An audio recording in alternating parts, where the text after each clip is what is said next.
So, meron tayo ditong yan, effect of aquaponics on the growth and yield of the different cultivars of kangkong, or scientific name niya is Iphomea aquatica. So, yun din yung mga researcher at nag-start sila ng September 11. So, makikita nyo sa baba, ayan yung mga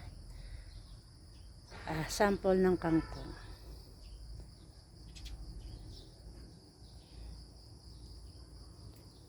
So, sila ay nasa naka-float. So, ang difference ng aquaponics sa hydroponics ay ang kinakain nilang nutrients, as far as I know ay yung galing doon sa mga ng isda sa ilalim. So, yan. So, yung isa pa ay, ito pa yung isa.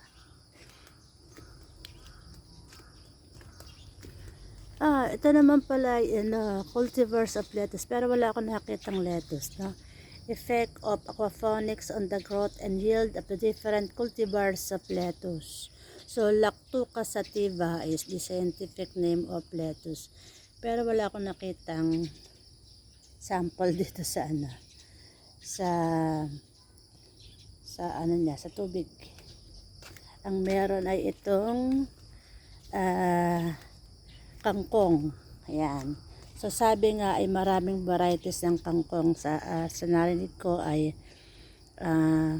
mayroong kangkong na yung ginogro na kangkong doon sa iba ay hindi ganang malinis sa tubig. Ayan. So, may kangkong doon kinakain at may kangkong na hindi.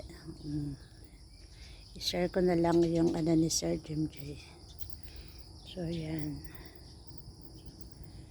So, yan yung kanilang kangkong.